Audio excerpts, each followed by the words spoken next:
그 전문 번역가가 쓴 그 에세이집인데요. 먹고 사는 게 전부가 아닌 날도 있어서 이런 제목의 책이 있습니다. 저는 이 책에서 아주 그 영어 표현 하나가 이제 마음에 이렇게 딱 각인이 된 표현 하나를 배웠습니다. Fair weather fan, 이런 그 표현을 제가 이제 배웠는데요.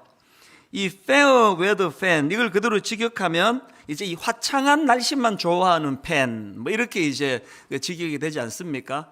그래서 이제 이 그 표현은 이제 스포츠에서 자기가 응원하는 팀이 승승장구할 때만 팬인 사람, 자기가 응원하는 그 스포츠 팀이 승리하고 막 잘 나가고 그럴 때만 팬이라고 자처하는 사람, 이게 그 fair weather fan이라고 이렇게 부른다는 겁니다. 근데 그 책에 보니까 이 fair weather라는 이 표현을 여러 분야로 이게 적용해서 이제 사용을 한다는데요. 예를 들면은 fair weather에다가 이 friend, 친구라는 걸 넣어가지고 fair weather friend라고 하면 이거 뜻인가 하면은 이 저 친구가 잘 나가면은 뭐 가까이 다가가면은 뭐라도 얻을 게 있을 것 같고 그럴 때는 아주 친하게 다가가고 또 친한 척 하다가 갑자기 그 상대방 친구가 어려움을 겪고 잘 안 되고 하면은 멀어지는 이런 친구, 이런 친구가 fair weather friend라는 겁니다. 프렌드라는 겁니다. 저는 이 fair weather fan이라고 하는 이 그 표현을 떠올리면은 그 운동선수 한 사람이 떠오르곤 하는데요. 그 프로야구 선수입니다. 홍상삼 선수라는 선수인데요. 사실 저는 이 선수를 전혀 모르고 있었는데 최근에 한 작년쯤 된 것 같아요. 그 우연히 그 텔레비전에 나온 다큐멘터리를 보니까 이제 이 선수 이야기가 나오는 겁니다. 보니까 이 홍상삼 선수는 고교야구 시절부터 특급 투수였답니다. 그리고 프로야구로 진입해서도 뭐 유망주로 그 손에 꼽힐 정도로 그런 유망했던 선수였는데 불행하게도 이 선수에게 공황장애가 온 겁니다. 그러다 보니까 오랜 세월을 공황장애와 싸워왔는데요. 이 공황장애 발병이 2013년도였다고 하니까 꽤 긴 시간을 참 투병하고 투쟁하면서 그렇게 달려온 것 같습니다. 맨 처음에 이 선수에게 공황장애가 왜 발병하게 됐나, 본인이 이제 이랬을 거라고 이제 그 짐작하는 어떤 사건이 있었습니다. 그 해에 이제 프로야구 준 플레이오프에 이제 이 팀이 진출을 했는데요. 이게 이제 뭐 결승전이니까 뭐 한 게임 한 게임이 얼마나 중요합니까? 그 준 플레이오프 2차전 때 이 선수의 팀이 1대0으로 앞선 상황에서 이 홍상삼 선수가 이제 구원 투수로 나선 겁니다. 이 8회 말이니까 이제 뭐 조금만 잘하면 이제 이길 수 있는 게임이었는데 그날 뭐 컨디션이 좋지 않아서 그랬는지 이 선수가 계속 폭투를 연발하면서 동점을 만들어 버리고요. 그 이후에도 막 계속 이제 이 폭투로 그렇게 마운드를 물러나 버렸는데 문제는 그 다음 게임이에요. 며칠 뒤에 이제 다시 이제 게임이 시합이 벌어졌는데 이 선수가 다시 이제 마운드에 오르니까 너무나 상처가 되는 그런 일이 벌어진 겁니다. 이 선수가 마운드에 올랐으니까 자기 팬들 쪽에서는 야유가 터져 나오고 반대편 응원하는 사람들은 막 환호를 보내는 겁니다. 시시한 선수 올라왔다는 메시지를 보내는 거 아닙니까? 이게 너무 큰 상처가 된 겁니다. 이렇게 위축된 상태로 공을 던지니까 뭐 공을 잘 던질 수가 있겠습니까? 그날도 또 계속 폭투를 던졌다는 겁니다. 이게 공황장애가 시작된 출발이라는 겁니다. 그래서 이제 이 연습할 때는 공 잘 던지는데 마운드에만 올라가면은 이게 나 또 욕먹으면 어떡하지? 잘 못 던지면 어떡하지? 이게 이제 계속 이제 그 공황장애로 그 괴롭히니까 참 안타까운 그런 긴 세월을 보냈다. 이게 그 다큐멘터리에서 나온 내용입니다. 저는 그 프로를 보면서 참 그 가슴 아픈 멘트 몇 가지가 있었는데요. 뭐 이런 식입니다.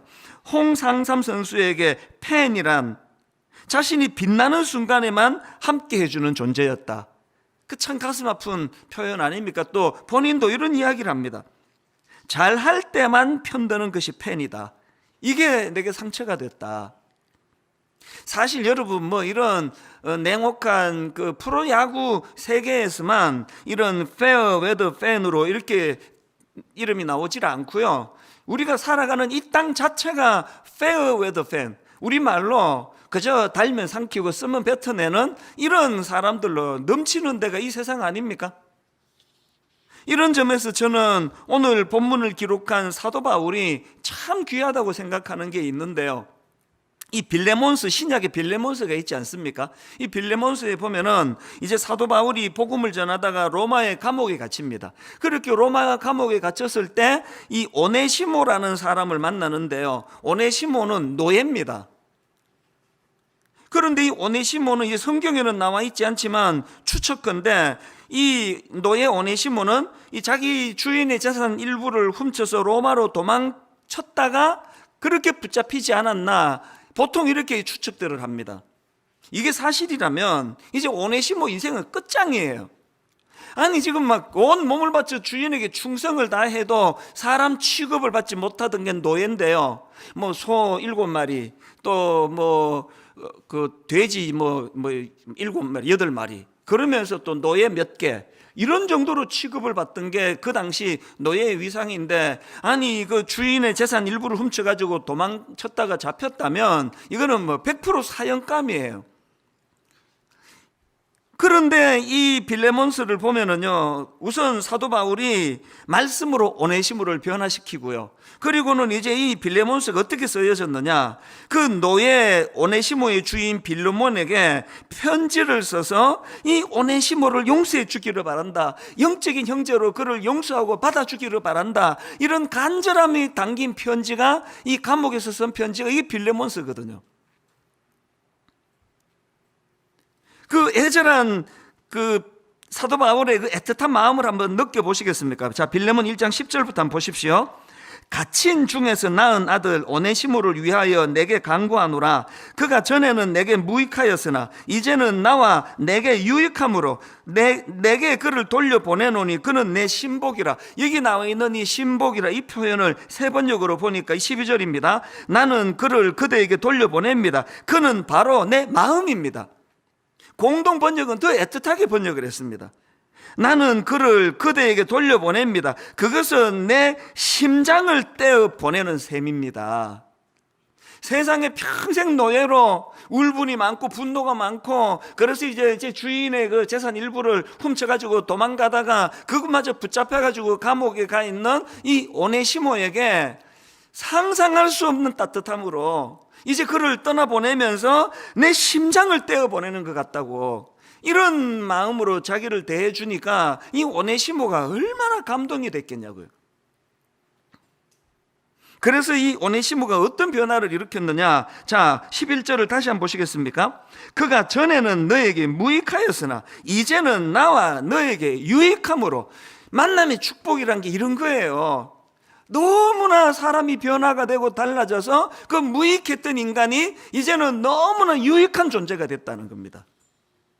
여러분, 복음 안에서 참 스승을 만나면 인생은 이런 큰 변화를 경험하게 되는 겁니다. 저는 이 오네시모와 사도 바울의 관계를 제가 묵상을 하다가 신천지에 빠졌다고 하는 청년들이 너무 제 마음에 미안함으로 다가왔습니다.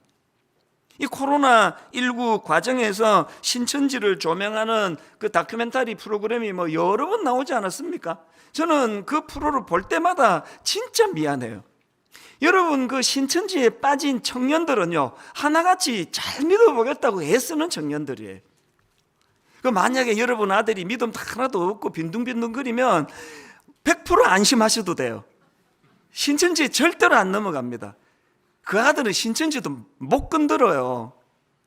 이 신천지에 빠진 사람들 보면은 하나같이 잘 믿으려는 사람들. 그 제가 그 청년들이 왜 제가 참 미안한가 하면은요, 만약에 그 자기가 출석하는 교회에서 오네시모에게 있어서 사도 바울과 같은 이런 지도자를 만나고 이런 어른을 만났다면 신앙의 방황이 있었겠습니까? 사실대로 말씀드리면 저를 모함하고 악플을 달고, 제가 들은 바로는 그 신천지에서 조직적으로 그렇게 하는 일들이 있다고 제가 들었지만 양심껏 말씀드려서 하나도 밉질 않아요. 오히려 미안한 거예요. 왜 그렇게 돼버렸냐고. 그래서 저는 정말로 하나님 앞에 기도하면 꿈을 꿉니다. 분당 우리 교회에서 출석하고 있는 우리 청년들이 참 영적으로 성장하기를 목말라하는 그들이 정말 오네시모에게 있어서 사도 바울과 같은 지도자를 좀 만날 수 있기를 원합니다. 오네시모에게 있어서 사도 바울과 같은 참 스승을 좀 만날 수 있기를 원합니다. 그래야 변화가 일어나니까요. 뭐 신천지 그러지만 신천지 없어지면 다 해결이 됩니까? 제2의, 제3의, 제4의 그런 비슷한 이단들이 계속 나올 거 아니냐고요. 오늘날 교회가 불행하게도 온 교회가 그냥 아까 그 영어 표현에 나와 있는 것처럼 그저 좋은 날씨만, fair weather fan만, fair weather friend만 그렇게 난무하는 교회가 된다면 이 교회는 희망이 없는 교회라고 생각합니다. 오늘은 스승의 주일 아닙니까? 그래서 저는 오늘 이 본문 말씀을 묵상을 하면서 이제 스승의 주일인 우리 모두가 다 마음의 소원을 가지기를 하나님, 제가 누군가에게는 오늘 본문이 말하는 그런 영적인 아버지, 영적인 스승이 되기를 원합니다. 이런 마음의 꿈을 좀 꾸기를 원하는데요. 오늘 본문에 보니까 지금 그런 선생님을 두 부류로 이제 비교해서 설명을 하는 것을 볼 수가 있습니다. 자, 오늘 본문 고린도전서 4장 15절을 보십시오. 그리스도 안에서 일만 스승이 있으되 아버지는 많지 아니하니. 여기 보니까 일만 스승이 있고 또 영적인 아버지가 나와 있습니다.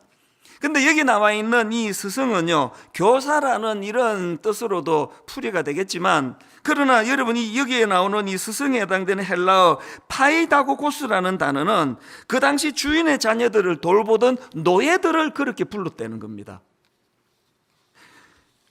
지금 사도 바울이 왜 일만 스승과 영적인 아버지를 비교해서 설명합니까? 한쪽은요, 그냥 뭐 주인이 시키니까, 주인이 우리 애들 좀 돌봐라 시키니까 돌보는 사람이 여기 나와 있는 일만 스승이에요. 이게 스승이라는 번역이 썩 잘 됐다고는 생각이 되지 않습니다. 그냥 건성건성 시키니까 하는 이런 태도가 일만 스승이라면, 여기 나와 있는 아버지는 어떤 특징을 갖고 있느냐? 15절 끝부분에 그 특징이 나오지 않습니까? 그리스도 안에서 일만 스승이 있으되 아버지는 많지 아니하니. 이 아버지는 어떤 사람인가? 그리스도 예수 안에서 내가 복음으로써 너희를 낳았음이라. 아까 사도 바울이 빌레몬 1장 10절에서도 오네시모에게 쓴 표현이 그거 아닙니까? 갇힌 중에서 낳은 아들, 갇힌 중에서 낳은 아들 오네시모를 위하여 내게 간구하노라.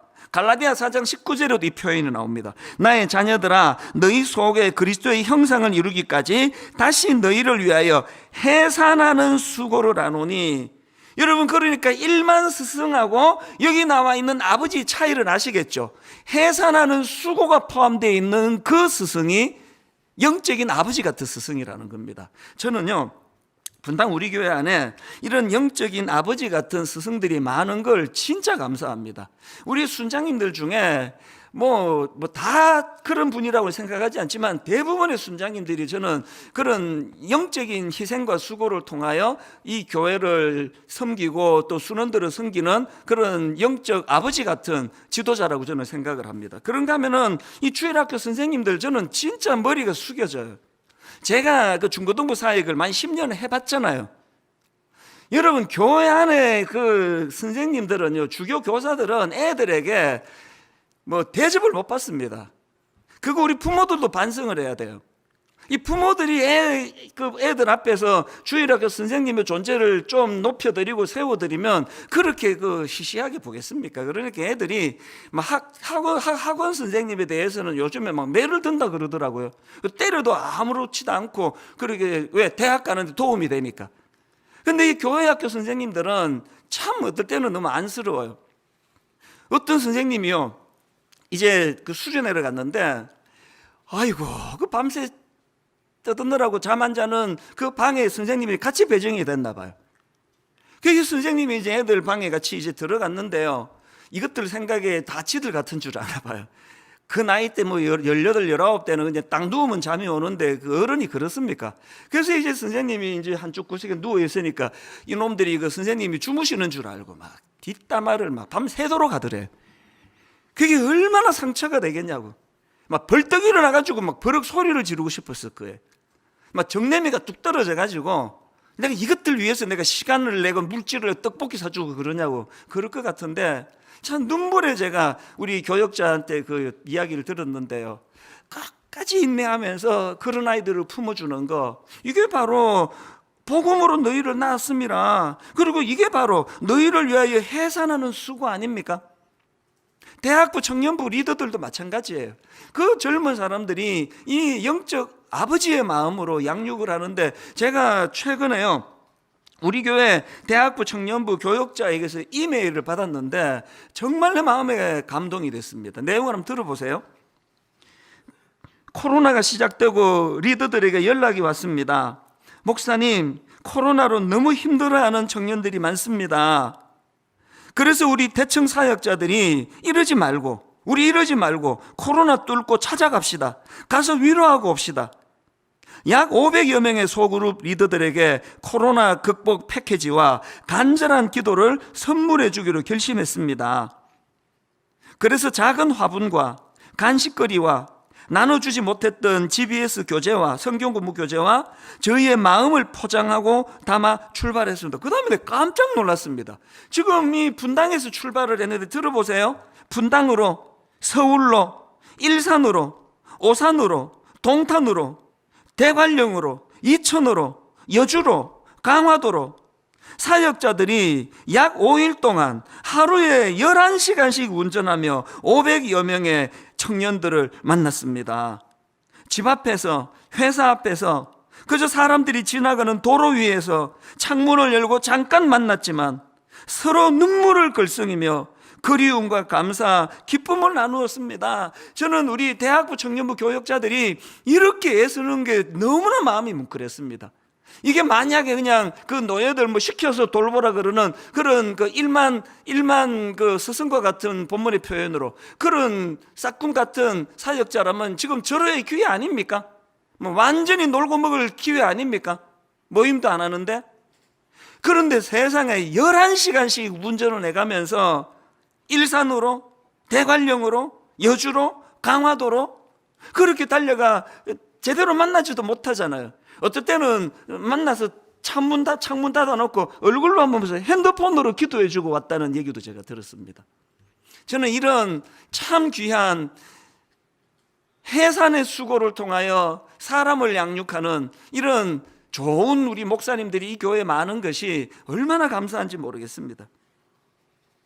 사실 저는 1만 성도 파송 운동을 선포해 놓고 요즘도 발을 뻗고 잘 때가 별로 없습니다. 노심초사 하나 있습니다.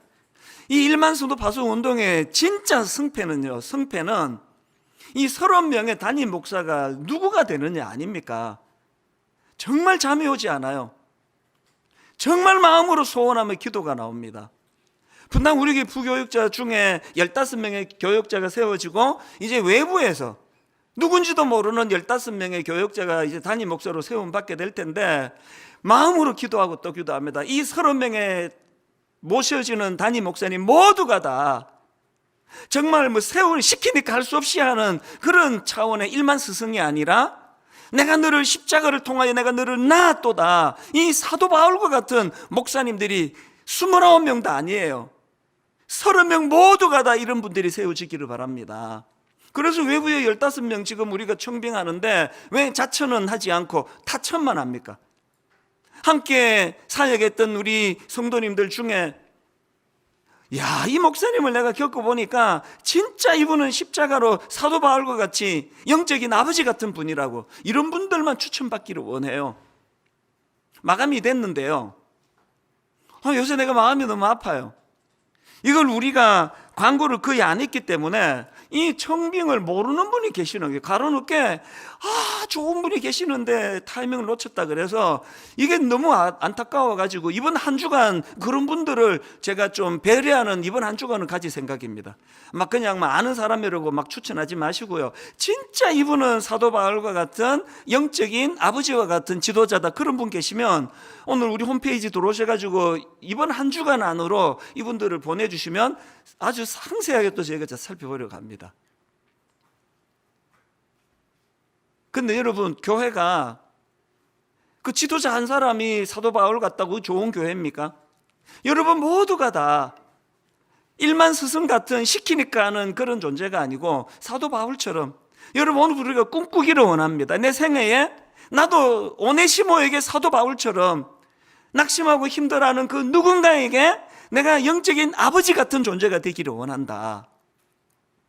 제가 오늘 이런 마음을 가지고 이제 스승의 주일인 오늘 본문을 가지고 이제 영적인 아버지가 해야 할 일들, 이것들을 좀 같이 나누면서 이 자리에 계시는, 그리고 가정에서 예배 드리시는 모든 분들이 이제 오네시모에게 있어서 사도 바울과 같은 영적인 아버지의 꿈을 꾸게 되시기를 바랍니다.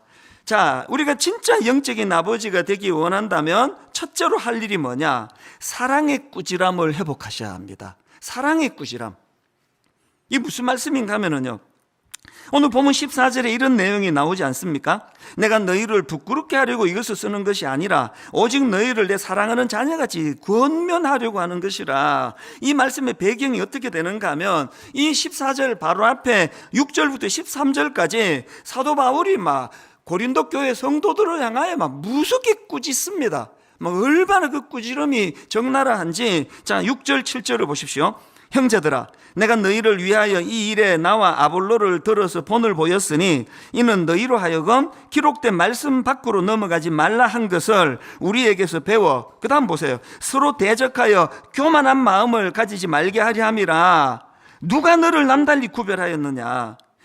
너에게 있는 것 중에 받지 아니한 것이 무엇이냐?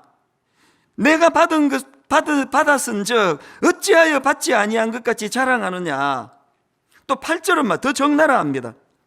너희가 이미 배부르며 이미 풍성하며 우리 없이도 왕이 되었도다. 세 번역으로 여러분은 벌써 배가 불렀습니다. 벌써 부자가 되었습니다. 우리를 제쳐놓고 왕이나 된 듯이 행세하고 있습니다.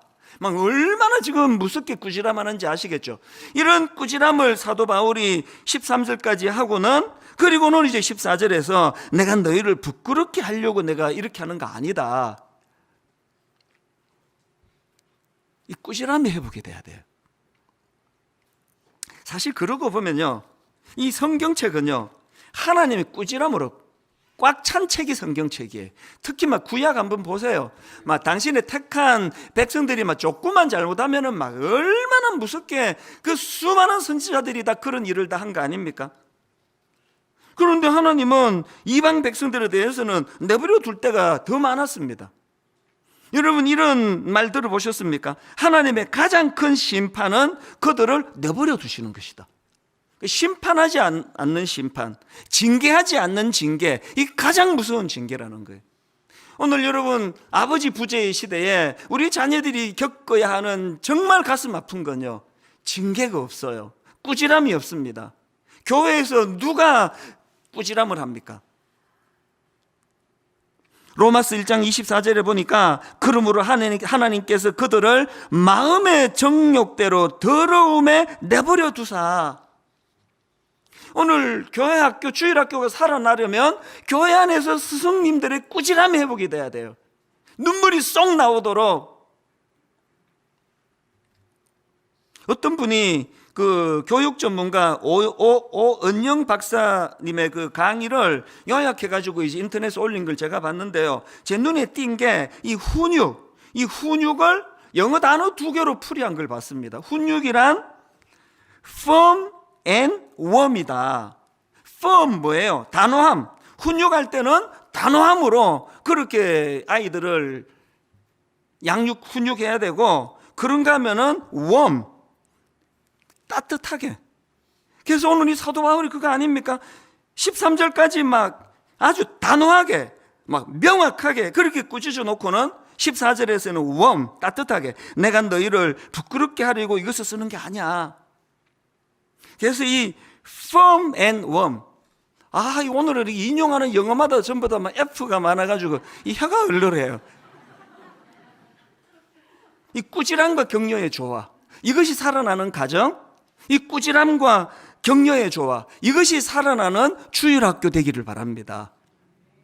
그런가 하면은 두 번째로 영적인 아버지가 해야 할 일이 하나 더 있는데요, 나를 본받는 자가 되라, 이렇게 말할 수 있는 삶을 살아내야 된다는 것입니다.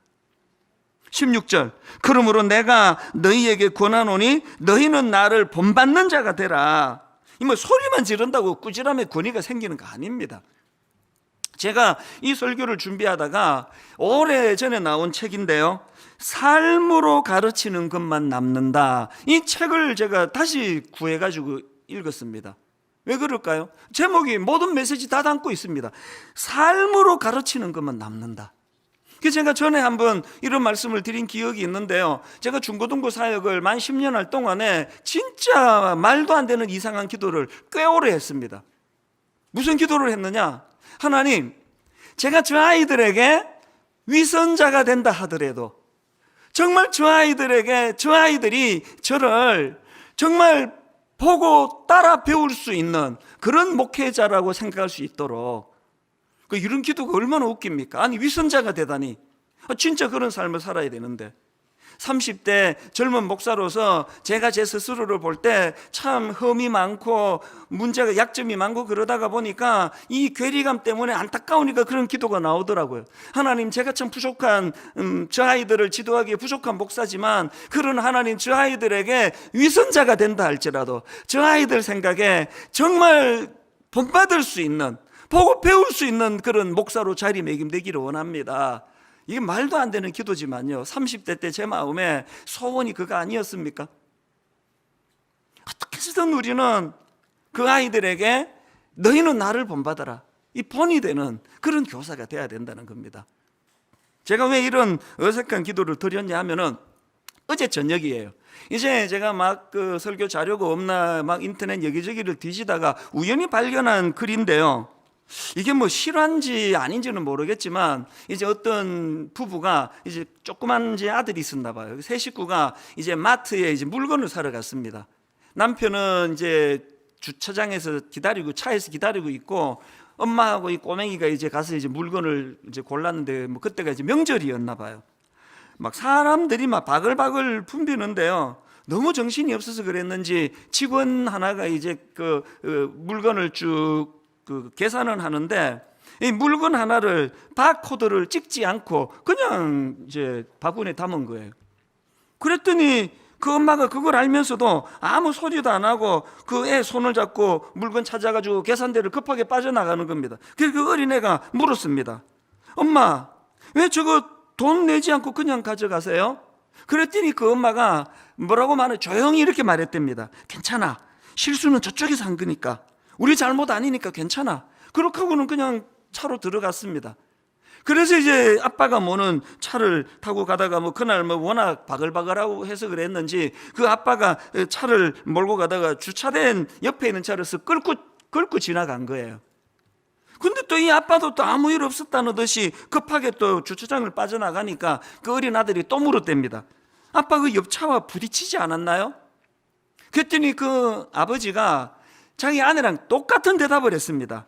아무도 본 사람이 없으니까 괜찮아, 내가 일부러 그런 거 아니잖아. 그리고 세월이 많이 흐르고요, 그 아이가 장성을 해가지고 이제 취직을 했는데요, 그 회사에 다니던 그 아들이 횡령 사건에 연루가 돼가지고 감옥에 들어갔다고 합니다. 그 부모가 눈물을 흘리면서 면회를 가서 참 억장이 무너져 이렇게 울면서 얘기를 했답니다.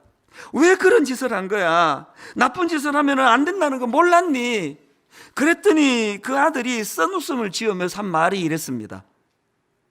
뭐든 들키지 않으면 괜찮은 거 아닌가요? 저도 들키지 않을 줄 알았습니다. 재수가 없어서 걸린 것 뿐이에요. 이게 뭐 실화인지 뭐 만든 이야기인지 모르지만, 그러나 여기에 정말 중요한 메시지가 담겨 있다고 생각합니다. 여러분, 이런 말 들어보셨습니까? 세상에 부모의 말을 잘 듣는 아이는 없다. 부모의 행동을 따라하는 아이만 있을 뿐이다. 다시 한번 들어보시겠습니까? 세상에 부모의 말을 잘 듣는 아이는 없다. 부모의 행동을 따라하는 아이만 있을 뿐이다. 우리가 정말 영적인 아비가 되기를 원한다면 16절, 그러므로 내가 너희에게 권하노니 너희는 나를 본받는 자가 되라. 마지막 세 번째로, 우리가 이 영적인 아버지 같은 지도자가 또 부모가 되기를 원한다면 하나 더 하셔야 됩니다. 복음의 정신으로 무장하기예요. 15절, 그리스도 안에서 1만 스승이 있으되 아버지는 많지 아니하니, 그 다음 보세요. 그리스도 예수 안에서 내가 복음으로써 너희를 낳았습니다. 복음으로써 너희를 낳았습니다. 여러분, 사도 바울이 그 오네시모, 그 노예 오네시모에 대하여 어떻게 그런 사랑과 호의를 가지고 그를 품어줄 수 있었을까요? 복음으로써. 자기는 예수님을 핍박하고 예수 믿는 사람을 잡아 죽이던 사람이었는데 그것을 탓하지 않으시고 꾸짖지 아니하시고 사랑으로서 자기를 품어주신 그 은혜를 경험했기 때문에 사도 바울이 복음으로서 내가 너를 낳았다. 사실 여기 모든 분들이 다 그러리라고 생각하지만 저도 마찬가지예요. 어지간한 건 다 용서가 돼요. 목사니까 또 막 애를 쓰는 것도 있습니다. 그러나 아직까지도 이 문제가 해결이 안 되는 한두 건이 있습니다. 내 믿음과 내 의지로는 이 용서가 안 되는 그 선을 넘어버린 이런 일이 얼마나 내게 상처가 되는지 모릅니다. 그럴 때 제가 지금 투쟁하면서 거의 한 9분응선을 넘었다고 생각을 합니다. 아직도 이제 생각하면 막 가슴이 두근거리고 이런 일이 있어서 대면은 하지 못합니다만 여러 해를 거치면서 긴 시간을 거치면서 계속 제가 그 사건은 내 죽기 전에 해결해야 되니까요. 그럴 때마다 저는 23살 너무나 초라하고 걸어다니는 열등감, 아무런 희망이 보이지 않던 나를 주님이 어떤 사랑으로 나를 거두어 주셔서 내가 이렇게 사랑굿이라고 살게 되었나? 그 은혜의 자리로 돌아가게 되면은요, 용서하지 못할 게 아무것도 없는 것 같더라고요. 여러분, 우리가 사도 바울과 같은 참 영적인 아버지로서 너희들은 나를 본받아라, 막 이렇게 담대하게 말할 수 있는 그런 부모가 되기 위해서는 어떻게 해야 된다고요? 복음의 정신, 복음의 정신. 제가 이 코로나 바이러스가 이제 막 창궐할 때 그 어느 칼럼, 우리 교회 성도님이라고 알고 있습니다. 그 칼럼 리스트가 쓴 글을 봤는데요. 영어로 그 재난을 뜻하는 그 디제스트라는 단어를 풀이를 했는데요. 이 디제스트, 재난이라는 단어는 없는 이런 뜻을 가지고 있는 디스라는 단어하고 또 그런가 하면은 별을 뜻하는 에스트로, 이 둘이가 합쳐져서 만든 단어가 디제스트, 이게 재난이라는 겁니다. 그래서 이분이 풀이하기를 재난이란 뭐냐? 별이 없는 상태가 재난이래요. 무슨 뜻입니까? 칠흑 같은 어둠 속에서 길을 잃어버리는 게 재난이라는 거예요. 제가 그 글을 읽으면서 옮겨 적었습니다. 오늘 우리 삶에서 변이 없는 상태가 재난이에요. 갑자기 직장에서 쫓겨나는 게 재난이 아니고요. 갑자기 지금 무슨 파산을 당하는 게 재난이 아니고요. 멀쩡하게 산다 하는데 내 심령에 별이 없는 상태, 내 심령에 예수 그리스도가 없는 상태, 그래서 내 심령에 칠흑 같은 어둠으로 길을 잃어버린 상태, 이게 재난이라는 것입니다. 여러분, 여러분의 아들이, 여러분의 딸이 영적인 재난 상태에 빠지기를 원하십니까? 예수 안에서 복음으로써 너희를 낳았도다. 이런 점에서 저는요, 오늘 저는 주님 이름으로 여러분을 꾸짖으려고 합니다. 심각하게 꾸짖을 거 하나 있습니다. 그게 아니라고 제가 믿기를 내가 원하지만요, 깜짝 놀랄 얘기를 들었습니다. 예배라는 게, 이거 앞에 그 나오는 거 다 다 시시하고 그래서 이제 시간 딱 재가지고 설교할 때쯤에 들어간대요. 그리고 설교가 끝나면은 그렇게 하고 꺼버린대요. 이게 지금 여러분 무슨 일을 하고 있는지 아십니까? 이게 지금. 지난주에 제가 유관한 교역자들을 불러가지고 무슨 조치를 취했는가 하면은요, 이게 지금 이 코로나 바이러스가 임시로 몇 달 버틸 게 아니고요, 이제 이게 장기전으로 가는 일이에요. 코로나 바이러스가 딱 이제 시작을 하고 일본에서 도쿄 올림픽이 7월 말에 있는 도쿄 올림픽을 1년이나 미루었지 않습니까? 처음에 저는 이거 그냥 하여튼 이거 일본 사람들은 뭘 1년씩이나 미루느냐고, 그건 좀 너무 호들갑스럽다 생각했습니다. 그런데 웬걸 최근에요, 1년 미룬 것도 모자라가지고 전문가들이 의논하고 있는 게 뭐냐, 이것 자체를 취소해야 될 것 같다는 거예요. 이게 뭘 의미합니까? 1년이 지나도 이 문제가 해결이 안 될 수 있다는 그 얘기 아닙니까? 근데 정신이 번쩍 들더라고요. 이제 여러분 뭐 임시로 잠깐이 아니에요. 꽤 오랫동안 이런 상황에서 예배를 드려야 된다면 어떻게 해야 됩니까? 가정에서 드리는 예배 태도가, 여러분 그거 굳어지면 큰일 납니다. 애들이 다 보고 있습니다. 그 내면에 예수 그리스도가 계시지 않는 상태가 이게 재난이라고 한다면 한 1, 2년 그러고 나면 자녀교육 어떻게 하시겠냐고요. 헌금도 마찬가지예요. 이번 주간에 제가 우리 교역자들에게 지금까지는 임시로 하는데 자꾸 뭐 그냥 헌금 얘기 꺼내는 게 이게 그래가지고 안 했지만 이게 멀리 보고 있다면 이제는 이거 바꿔야 된다. 그래서 홈페이지 예배 들어올 때 가장 눈에 띄는 곳에 이 헌금 안내를 올려드려라. 다음 주에는 더 상세하게 올려드릴 거예요. 여러분, 제가 그동안 18년 동안에 헌금 설교 한번 하는 거 들어보셨습니까? 이거는 저의 문제가 아니에요. 오늘 여러분, 코로나 바이러스가 재난이기도 하지만 우리 영혼의 재난은 별이 없는 상태, 그래서 칠흑 같은 어둠 속에서 길을 잃어버린 상태, 이게 재난이고, 지금 영적인 재난이 지금 먹구름이 밀려오고 있는 상태예요. 우리 아이들을 보호하기 원한다면 예수 그리스도를 모셔야 돼요. 제가 그래서 산 사람이잖아요. 23살 때 그래서 내가 새로운 인생을 살게 됐지 않습니까? 오네시모에게 사도 바울이 심어준 게 그 영적인 재난 상태에 예수 그리스도를 심어준 거 아닙니까? 오늘 결론을 저는 이렇게 맺기를 원합니다. 오늘 설교 제목이 세상에서 가장 어려운 일, 이렇게 잡았는데요. 세상에서 가장 어려운 일이 무슨 일이라고 생각합니까? 사람 키우는 일이에요. 저는 세상에서 입양하신 분들을 제일 존경합니다. 우리의 셋도 하나 정도 줄일 수 있으면 줄였으면 좋겠다는 생각이 들지만 놓고 보면 또 줄일 게 없어. 다 필요한데 세상에서 가장 어려운 게 자녀 교육이에요. 사람 키우는 일이에요. 그러나 여러분, 제가 셋 중에 하나를 정말 하나님 줄여줄까? 절대 안 합니다. 누구를 줄이냐고요. 세상에서 가장 힘든 게 이게 사람 키우는 일이지만 세상에서 가장 보람이 있는 게 또 이게 사람 키우는 일이거든요. 오늘 저는 여러분 두 가지 마음의 도전, 기도 제목 갖기 원합니다. 이런 첫 번째 기도 제목이 뭐겠습니까? 하나님, 우리 아들이, 하나님 우리 딸이 오네시모에게 있어서 사도 바울과 같은 만남의 축복을 허락하여 주시기를 원합니다. 살아가다가 여러분 잘못될 수 있고 엉뚱한 길로 갈 수 있고 오네시모처럼 감옥에 들어가는 일이 일어날 수 있다 할지라도 그곳에서 만남의 축복이 가능하다면 거기는 축복의 장소가 된다는 거예요. 두 번째, 여러분 소원이 뭐여야 됩니까? 하나님, 내 인생의 남은 생애에 오네시모에게 사도 바울과 같은 존재가 되기 원합니다.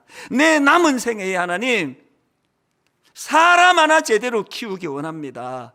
저는 한 교회를 담임하는 목사니까 이 모든 것을 포함해서 기도합니다. 하나님, 분당 우리 교회는 이런 만남의 축복이 제공되는 교회가 되기를 원합니다. 담임 목사는 좀 부실해도, 설교는 좀 부실해도 이 모든 것들을 지금까지 보완하며 달려나온 게 우리 순장님들의 눈물의 헌신이었던 것처럼 우리 주일학교에도, 우리 대학부에도, 우리 청년부에도 5월은 가정의 달이기도 하지만 감사의 달 아닙니까? 제가 지난주 어느 새벽인데요, 이 말씀을 쭉 정리하면서 그동안 사도 바울의 관점으로 이 말씀을 풀이하다가 문득 그 새벽에 오네시모의 관점으로 이 문제를 풀어나가니까 완전히 다른 설교가 되더라고요. 그날 새벽에 마음에 눈물이 밀려왔습니다. 감동이 밀려왔습니다. 왜요? 그동안 제가 사도 바울 역할을 한 것보다 너무나 어릴 때부터 저에게 교회 안에서 만났던 오네시모에게 사도 바울과 같았던 어른들이 많았다는 거, 그분이 한 분 한 분 떠올려지니까 얼마나 마음에 감격이 밀려오는지 몰랐습니다. 숙제를 드리고 말씀을 마치겠습니다. 축도가 끝나자마자 여러분 인생에 영적인 아버지 사도 바울과 같은 고마운 분이 떠올려지신다면, 그분이 주일학교 선생님이든 그분이 잊혀진 어떤 분이든 바로 문자로, 바로 카톡으로 그분들에게 감사를 표현하는 이 일을 숙제로 드리기를 원합니다. 오늘 하루 온종일 이 말씀이 성령님의 그릇에 담겨서 너무 우리 마음을 뜨겁게 만드는 그런 귀하고 복된 스승의 주일이 되기를 주님 이름으로 축원합니다. 오늘 말씀을 기억하시면서 그 아버지 중에 아버지 되신 하나님을 이렇게 노래하기 원합니다. 아버지 사랑 내가 노래해, 아버지 은혜 내가 노래해. 상한 갈대 꺾지 않으시고 꺼져가는 등불 끄지 않으시는 그 사랑, 우리 이 사랑을 함께 찬양하기 원합니다. 아버지 사랑 내가 노래해, 아버지 사랑 내가 노래해, 아버지 은혜 내가 아버지 노래해, 은혜 내가 노래해. 그 사랑 변함없으신 거짓 없으신 성실하신 그 사랑, 어떤 아버지 사랑입니까? 상한 갈대 꺾지 않으시는, 꺼져가는 등불 끄지 않는, 여러분 그 하나님의 사랑을 경험하셔야 합니다. 그 사랑 변함없으신 거짓 없으신 성실하신 그 사랑, 그 사랑을 선포합니다. 사랑, 그 사랑, 날 위해 죽으신, 날 위해 다시 사신 예수 그리스도, 다시 오실 그 사랑, 죽음도 생명도 천사도 하늘의 어떤 권세도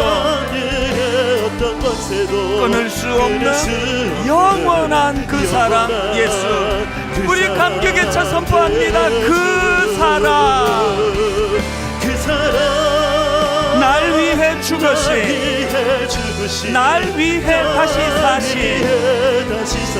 예수 그리스도, 다시 오실 그 사랑, 죽음도 생명도 천사도 하늘의 어떤 권세도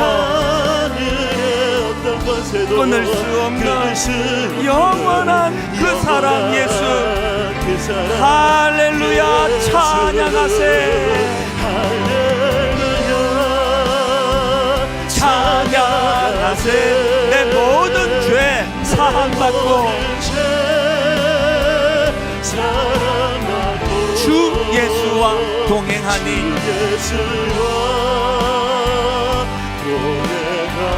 그 어디나 하늘나라. 우리 다 자리에서 일어나셔서 내 영혼이 은총 입어,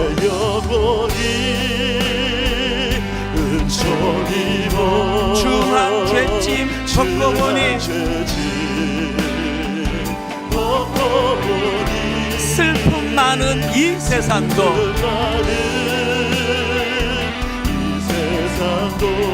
천국으로 화하도다. 우리 2절 이렇게 노래합니다. 주의 얼굴 뵙기 전에,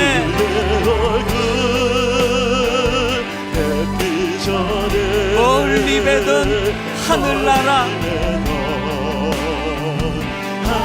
내 하나님 아버지가 계신 그곳 내 마음속에 이루어지니,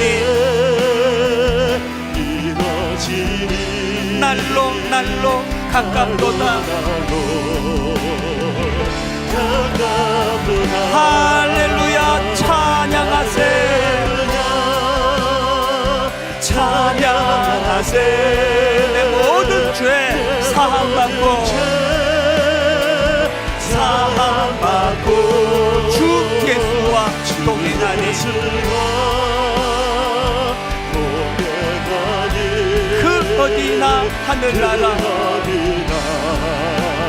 우리 마지막으로 전심을 다하여 두 손 높이 들고 할렐루야, 할렐루야, 찬양하세. 내 모든 죄 사함받고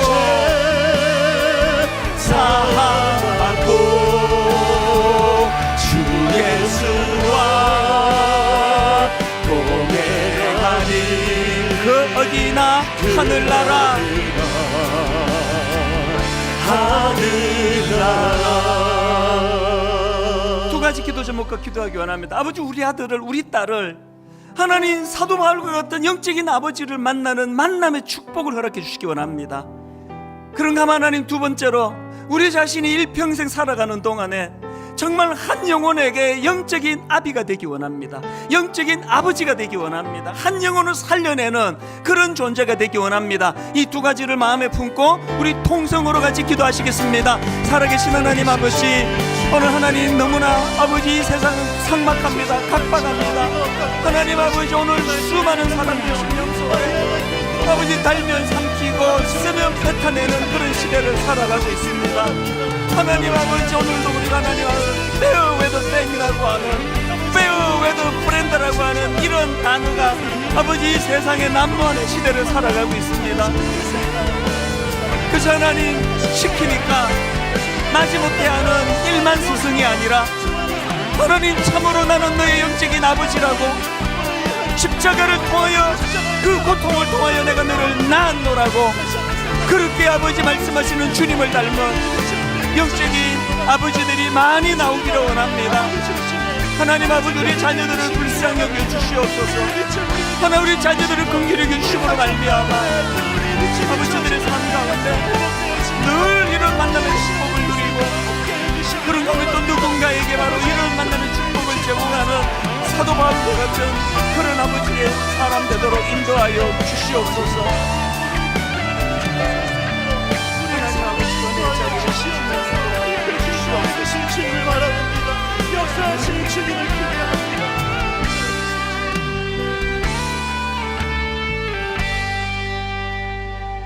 하나님 아버지, 너무나 삭막하고 너무나 메마른 세상, 교회 안에서조차도 조금만 뭐를 잘못하면 내쳐버리고 수군거리고 비방하고 조롱하는 참 가슴 아픈,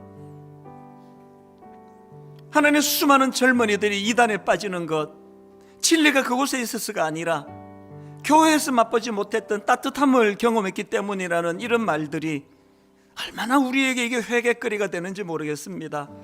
앞에선 담임 목사를 용서하여 주시기 원합니다.